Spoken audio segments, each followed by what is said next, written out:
We should. We had to have gotten close to 1 million total views, like between everything, between all the stuff for 10 days. I mean, it had to be about 1 million, probably. Well, between I mean, I think it just goes to show too that the audience and people, they want to see that. They want more than that little 15 seconds. Interview after the win. And then what a unbelievable. Tyre, we're live. Are we live? Oh, live. Hey, we're live. Hi, everybody. Round 10. Yeah, hey, everybody. I knew we were live. I didn't tell you that. Because I like it when you just kind of inconspicuously talk. That's some of your best work. Yeah, right. Chance just gave me a wink, and just to give me the signal that he knew he was live. He kind of gave you the Shooter McGavin. I did. Not even just a little hey. Hey. No, I'm sure I had that on camera too. Yeah. But the more than the 10 or 15 seconds that they get watching, and of course the Haley Kinsel show this week, and I mean, it's the Haley Kinsel, freaking unbelievable. She is a Jedi. She is probably gonna set like six records. Well, tonight I don't know if anybody. Tonight would be 7, and I think that would tie for the most. That record, but I don't know if anybody's ever won the world, the average, the Top Gun. No, that would and all that arena record all in one time. That would be impressive. Yeah, Haley Kinsel made 2020 her bitch. That's it. So that's a triple crown right there.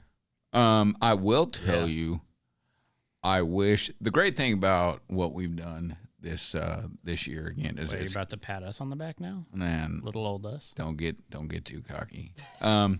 The one thing that we've done is let the viewer at home that's not able to participate again see that little extra behind the scenes, which they never get to see. Furthermore, did you listen to Shad last night? I did. That one was really excellent. He's been having hell, and we've had we actually had some athletes out here in other sports, professional baseball players and what have you, and they actually talked to Shad, and Shad, the future's so bright for him, and just some of the talks of.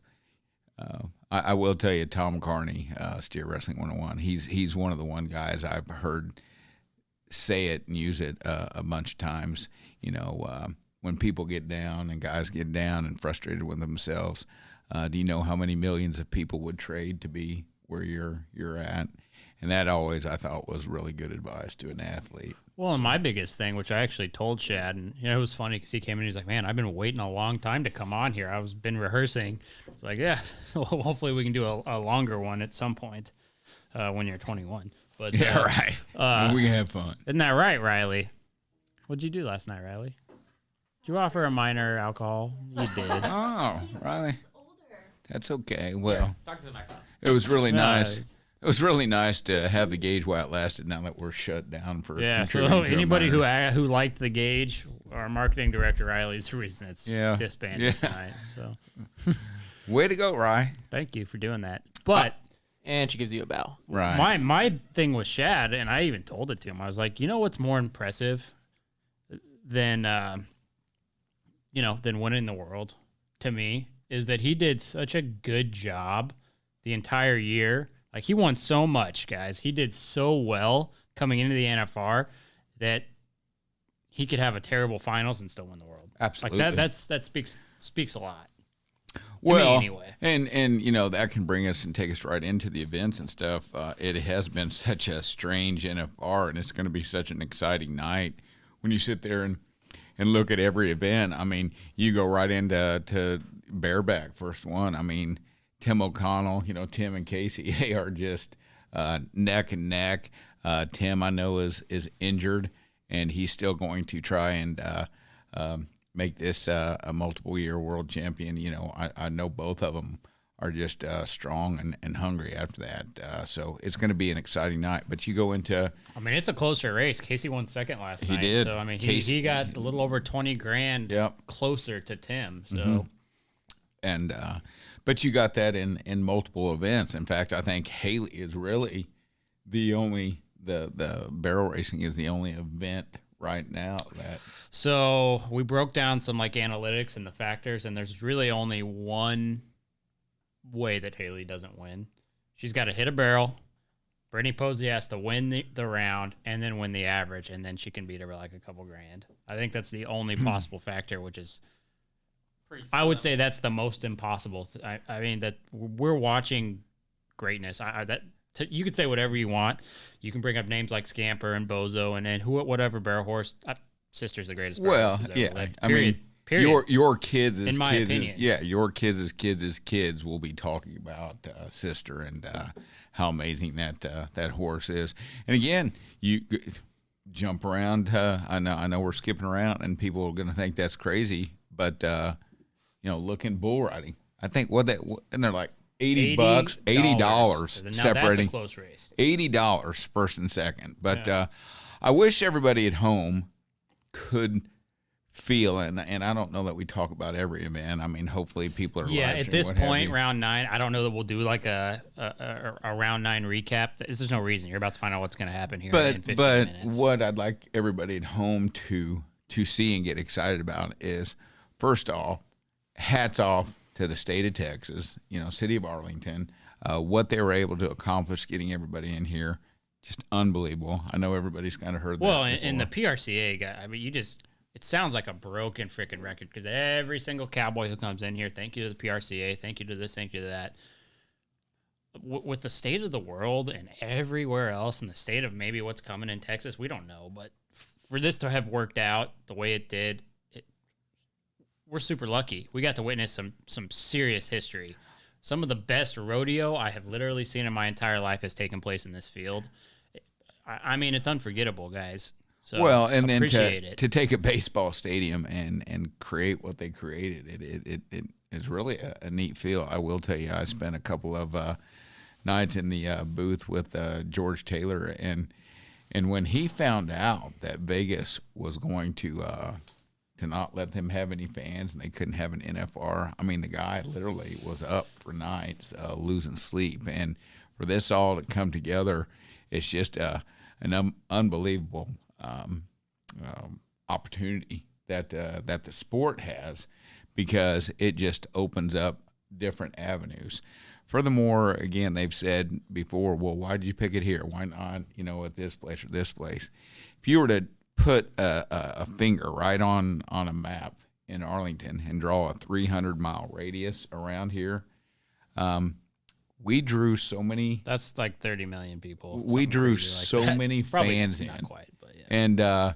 And I know you've been down here in the dungeon. We've been in the studio, but you should walk around this stadium and see the age group of fans that are here. You're not seeing sorry, kids got to stay home because it's in Vegas. We've got such a young generation of fans that are upstairs. It's super exciting in the state, for the sport. Which is, it creates a super interesting argument on whether or not the NFR should stay in Vegas. I mean, granted, there's no place like Vegas. I personally like Vegas, but I'm not a young child. I like to go out, get a little wild after the rodeo, like everybody does. And the number one thing that I like about Vegas is that we can find a restaurant and go eat. That's been the hardest part. I'm sure you guys have been listening and be like, why does he keep asking everybody where they're going to eat? It's because I'm hungry at night and I can't find any food. Yeah, 11 so that's o'clock. Why I'm asking. It shut down. But, they both have their pros and cons. I will tell you, Vegas, I never use so many Ubers as I do in Vegas because everything's just right there. Yeah, here it's markup. To get an Uber from the airport to where did we stay last year? We were one of them. I don't know. They had all run together. But everything, a little more spread out here, a little harder to get to.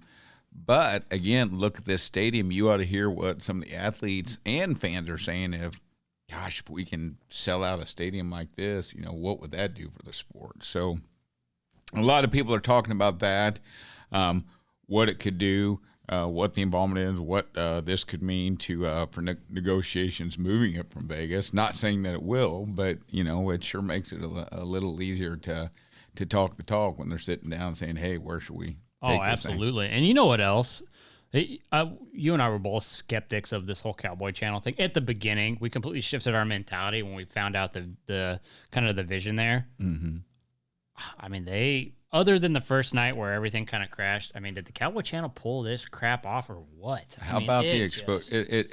And really, if you look at if you watch some of the episodes and what have you, I don't think that they've skipped a beat on it be any less quality of a product. Everything looks really good. I think it was better. It really was. I think it was better because there's so many limiting factors of CBS Sports, or there were back when that was a thing. If you just turn on the Cowboy Channel during the day, right? I know it's kind of hard to do when it's not the NFR because they just don't have a depth of shows. But okay, maybe some of the things we're like talking about fashion or out there cooking. God love them. God rest their souls. Whoever was doing that. Not the most exciting thing, but when you get a couple hours out from the rodeo, Western Sports Roundup, the pre-shows, pretty excellent. Like, is on a sporting level, pretty excellent, in my opinion. I just like, you never had to worry about flipping through a channel and be like, oh, wow, there's a rodeo on CBS Sports. Now like, if I want to watch rodeo or something. Having a destination you nice. Just, know where to go. Hey, I'm going to the Cowboy Channel, Yeah. So everything that is happening right now in rodeo is exciting for the sport. Again, even look at this. I mean, and that was my next point. Who would have thought? Podcasting's huge, right? Sure. When a guy who does a podcast gets $100 million, it's a serious median.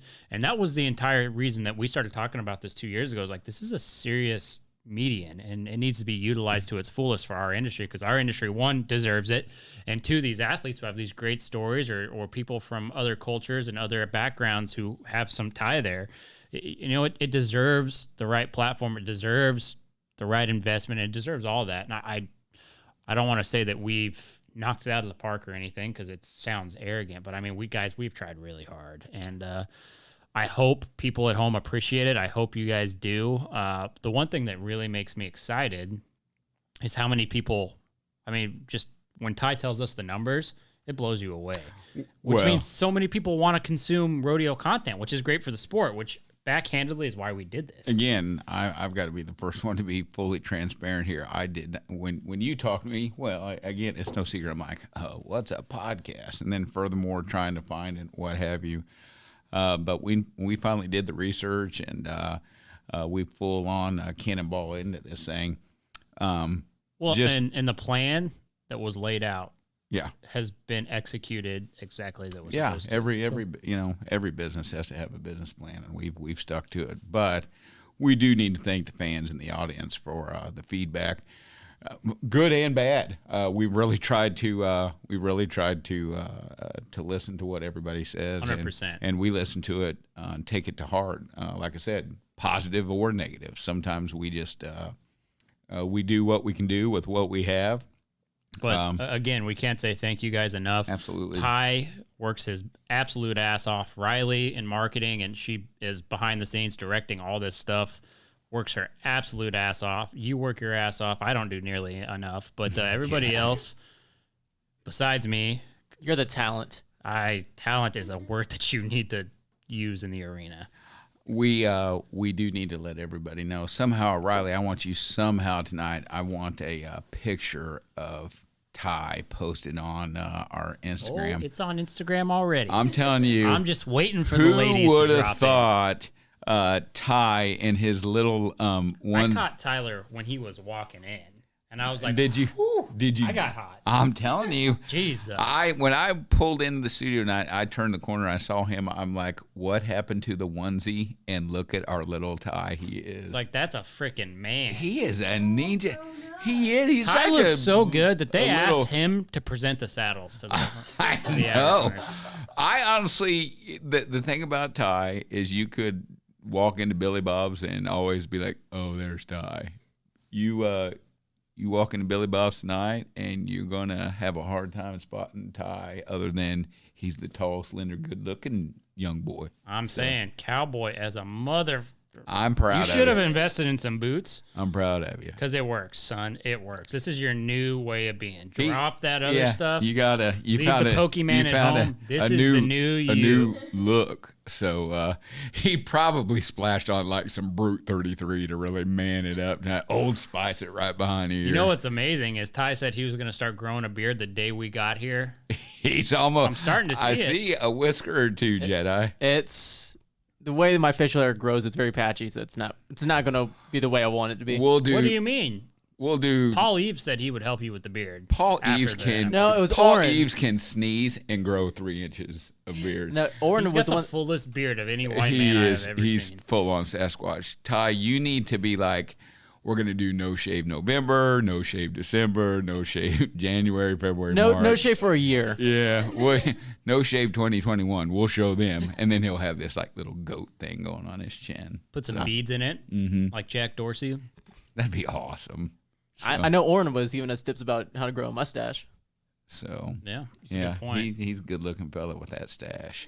Guys, unbelievable. It is going to be a little different tonight because we're going to be crowning champions. Yeah, so we do want to let people kind of know who are looking forward. We don't really. So the world champions are going to have a lot of obligations. There's no possible way, just with the way it's going to work out with the TV stuff, to get all of them in here. We'll probably have a couple. Probably have a couple round winners. Might have some average winners. We don't really know. We're going to kind of fly by the seat of our pants tonight.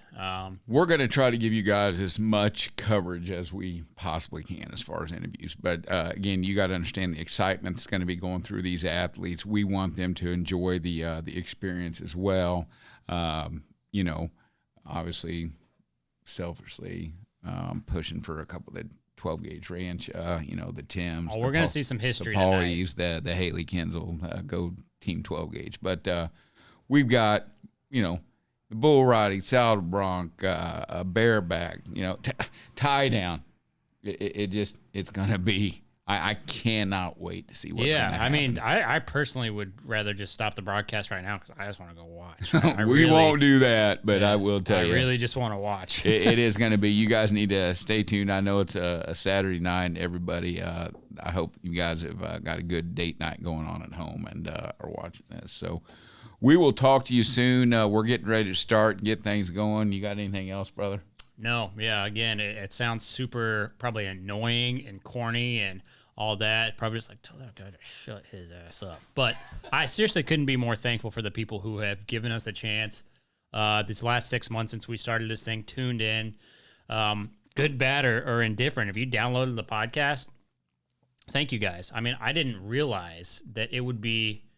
And it sounds like we're retiring. We're we're still going. 2021 we is got going to a be whole even 2021 better. thing set Right. up already, guys. So look forward for content that's even better. We've got people on the books that I can't wait for you. We guys to are hear their we are going to stories. broaden it up as far as exposure even as more. And I was going to tease you right there. I won't do that. You're saying I should expose myself on camera? Oh no, I was going to Careful talk what you about. search for. I was going to talk Careful what about. you might Let's- find if you type that. Please don't do that. I was gonna do future guests, but we got. Which future guest were you going to bring up? No, I don't want to bring it up right now. Nothing paint wise, but we'll talk about that. Oh, Jesus freaking Christ. I did make a comment about the APHA one time and got roasted for it from members. So let's not go there. We'll just Regardless, thank you guys so much. I didn't know that there would be this many people. I won't give the numbers out because I don't want to make any other podcast feel bad. But holy crap, are you all amazing. Enjoy the rodeo. Thank you guys for the support.